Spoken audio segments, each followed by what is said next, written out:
Hello दोस्तों, आप सब कैसे हो। तो मैं हूँ एक नई कहानी के साथ। ये कहानी थोड़ी इमोशनल है, इसमें बहुत सारे सस्पेंस मिलेंगे।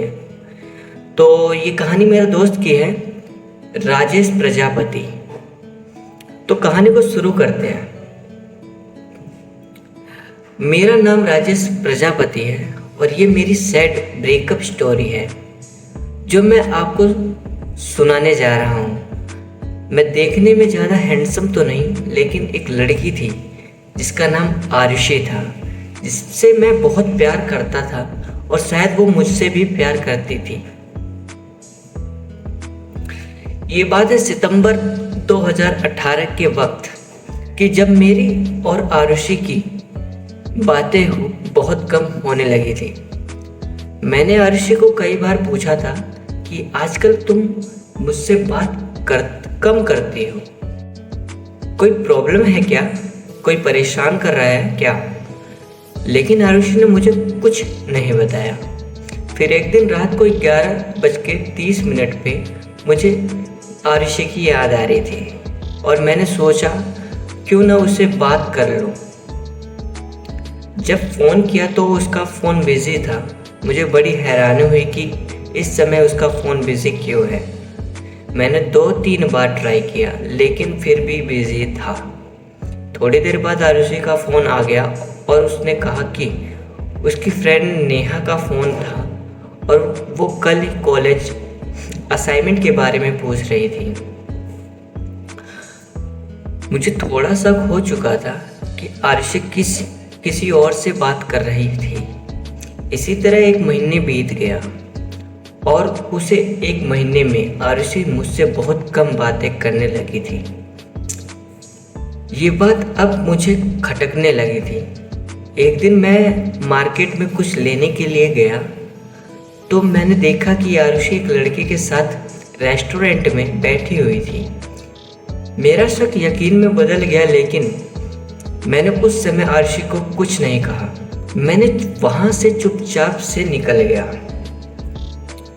घर आकर मैंने बहुत सोचा कि कहीं ये मेरा प्यार एक तरफा तो नहीं। मैं बहुत उदास था क्योंकि उस दिन मैंने बहुत अकेला महसूस कर रहा था। अगले दिन ही मैंने आरुषि को फ़ोन किया और उससे मिलने के लिए बुलाया। मैं अंदर ही अंदर जानता था कि ये शायद मेरी आरुषि के साथ आखिरी मुलाकात होगी। उस दिन मैं बहुत इमोशनल था। मैं आरुषि को मिलना, उसका हाथ पकड़ा और मैंने वो कहा जो मैंने कभी सोचा नहीं था। मैंने आरुषि को कहा, आरुषि, मैंने तुम्हें बहुत प्यार किया था। मेरा वक्त, मेरा दिल, मेरी फीलिंग्स सब तुम्हारे लिए है थी। तुम शायद बदल गई हो और इससे कोई बुराई नहीं है। वक्त के साथ हर इंसान बदल जाता है, लेकिन कम से कम मुझे एक बार बता तो देते। खैर, मुझे पता है कि तुम्हारे अफेयर है किसी और के साथ और इसलिए चाहता हूँ कि तुम मेरे इस बंधन से आज़ाद हो जाओ।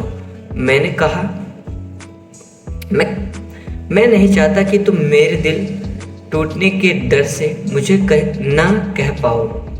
इसलिए आज मैं तुम्हें कहने आया हूँ, आरुषि, आज के बाद मैं तुम्हें कभी नहीं मिलूंगा।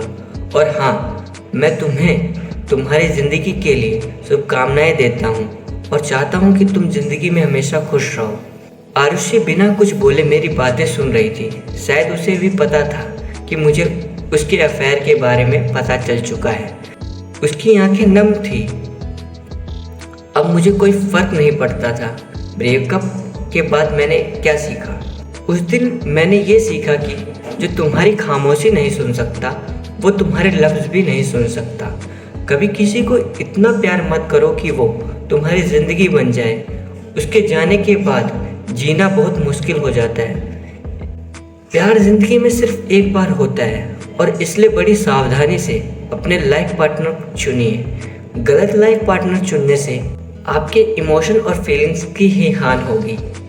इस दुनिया में माँ बाप से ज़्यादा तुम्हें कोई प्यार नहीं कर सकता। वो चाहे तुम्हें डांटते हो, लेकिन हमेशा तुम्हारा भला ही चाहते हैं। कभी किसी के साथ टाइम पास के लिए अफेयर मत करो। दूसरे के इमोशन और फीलिंग के साथ खेलने का तुम्हें कोई हक नहीं है। लोग वादे तो करते हैं लेकिन तोड़ भी बड़ी आसानी से देते हैं। जब दिल टूटता है तो संभालना बड़ा मुश्किल लगता है। ऐसा लगता है कि ज़िंदगी में रोज़ मौत दे रही हो। तो ये थी राजेश की सैड लव स्टोरी। तो आप बताना है राजेश ने क्या सही किया। राजेश की सैड लव स्टोरी सुनने के बाद मैं थोड़ा खुद इमोशनल हो गया कि यार कोई ऐसा क्यों करता है, किसी की फीलिंग के साथ क्यों खेलते हैं। मुझे पता नहीं क्या सही है क्या गलत, पर जिससे भी प्यार करो उसका साथ दो, उसका साथ निभाओ। तो कहानी को ख़त्म करते हैं। इससे ज़्यादा मैं कुछ कह नहीं सकता, मैं खुद इमोशनल हूँ। तो बाय बाय, टाटा, मिलते हैं नेक्स्ट लाइव स्टोरी में।